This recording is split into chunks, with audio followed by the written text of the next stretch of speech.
ही गोष्ट जरी काल्पनिक असली तरी यामध्ये जे संदेश दिलेला आहे तो खूप महत्वाचा. कारण समाजामध्ये असे काही विकृती करणारे लोक बिनधास्तपणे वावरत असतात. त्यांच्या विरोधामध्ये एक चांगला मेसेज देणारी ही गोष्ट आहे. एका आजोबांना विचारलं तर त्यांनी पूर्ण स्टोरी आपल्याला सांगितलेली आहे. मित्रांनो, सुगावातील लोकांचा असा दावा आहे की त्या शाळेमध्ये अजूनही आत्मा तिची भटकत आहे. चला तर मग सुरू करूया आपल्या एका नवीन स्टोरीला. नीतू नावाची मुलगी सुगावात राहत होती. ती रोजच्या सारखं सकाळी शाळेला निघाली. घरात सावत्र आई असल्यामुळे ती स्वतःची कामे स्वतःच करायची. नेहमी ती वेळेवर शाळेत पोहोचायची. आजही ती वेळेवर शाळेत पोहोचली. शाळेत पोहोचल्यावर तिनं बघितलं की आज तर शाळेत खूपच कमी विद्यार्थी आलेत. तिच्या क्लासमध्ये तर 3 मुली, 1 मुलगा आणि नीतू अशी 5 जण आले होते. नीतूची मैत्रीण नीतूला म्हणाली, आज नागपंचमी आहे म्हणून कोणी स्कूलला आलं नाही. सुट्टी दिली तर चांगलं झालं असतं. असं म्हणून ती शांत बसली. नीतूनी काहीच रिॲक्शन दिलं नाही. हजेरीचा पहिला क्लास झाला. मराठी विषयाचा होता तो. जसाही पहिला क्लास झाला तसं तो मुलगा आणि त्या 3ही मुली निघून गेल्या. नीतू एकटीच राहिली. नीतूला त्या मुलींनी विचारलं पण नाही, कारण टॉपरला सिक्रेट गोष्टी सांगत नसतात. म्हणून त्या सर्व निघून गेल्या. नीतू आता क्लासमध्ये एकटीच राहिली होती. गणिताचा क्लास सुरू झाला. गणिताचे सर आले आणि म्हणाले, अरे कोणीच नाही, तू एकटी तरी कशाला थांबली? तू पण जायचं असतं ना.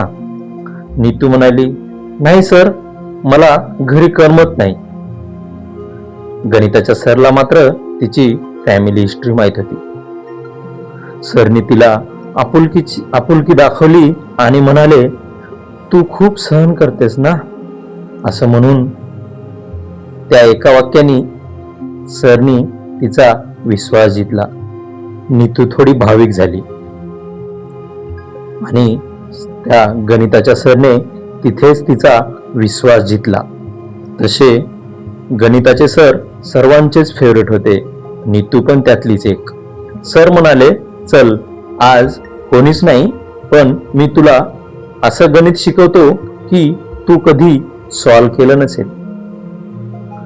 गणित सॉल्व करायला बोर्डवर लिहायला लागले आणि तिला पण बोर्डवर लिहिण्यासाठी सांगत होते. त्या निमित्ताने त्या सरने तिच्यासोबत जे केलं ते एक खूप मोठा गुन्हा होता. नीतूचं लहान मन ही गोष्ट समजू शकलं नाही. गणिताचा क्लास संपल्यावर नीतू लगेच घरी निघून आली. नीतूचं लहान मन हे समजू शकलं नाही. ती त्याच विचारात होती की आपण विरोध कसा नाही केला? काय फरक पडला असता? कितीही सर आवडीचे असले तर? स्वतःलाच दोषी समजू लागली. तिला तो प्रसंग आठवून चीड यायला लागली. ती 100 वेळा साबणीने हात धुवू लागली. घंटा बाथरूम मध्ये राहू लागली.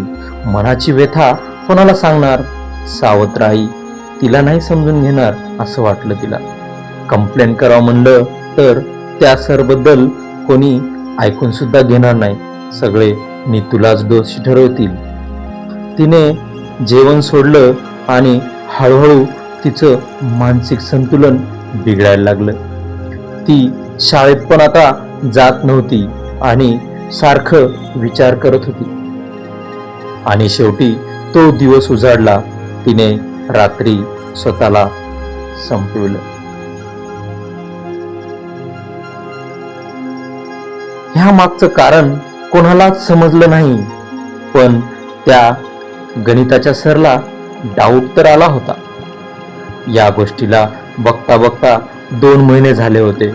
दिवाळीच्या एक्झाम झाल्या सगळ्या विद्यार्थ्यांना सुट्ट्या लागल्या, पण टीचर लोकांचं काम अजून बाकी होतं, ते म्हणजे एक्झाम पेपर चेक करायचं.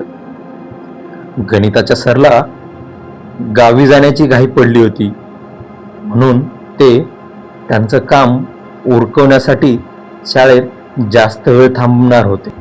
ते जास्त वेळ थांबून पेपर चेक करू लागले. पिऊनकडून सरने चाव्या घेतल्या आणि ते शाळेतच थांबले. त्यांना पेपर चेक करता करता वेळेचं भान राहिलं नाही. रात्रीचे 9:30 झाले होते. ते पाणी पिण्यासाठी उठले तर त्यांना दरवाजात कोणीतरी असल्याचं जाणवलं. त्यांनी आवाज दिला, "कोण आहे तिकडे?" बाहेर जाऊन बघतात तर कोणीच नव्हतं.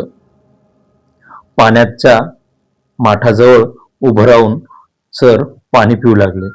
त्यांची नजर त्यांच्या खुर्चीवर गेली तर खुर्ची आपोआप हलत होती. सरला वाटलं हवेने हलत असेल, म्हणून सर खिडकी बंद करण्यासाठी गेले तर खिडकीजवळ कोणीतरी उभं होतं. सर आता मात्र घाबरू लागले आणि तिथून निघून जाण्यासाठी दरवाजा उघडू लागले तर दरवाजा त्यांना निघतच नव्हता. ते ओरडू लागले, पण त्यांचा आवाज कोणीच ऐकत नव्हतं. ते ओरडून ओरडून तिथंच गतप्राण झाले. सकाळी गावातील लोक जमा झाले. खूप सारे लोक जमा झाले आणि कोणालाच समजलं नाही की हे कसं घडलं. पण नीतूचा बदला मात्र पूर्ण झाला. तिचा आत्मा शांत झाला. मित्रांनो, अजून अशाच कथा ऐकण्यासाठी आपल्या चॅनलला सबस्क्राईब करा.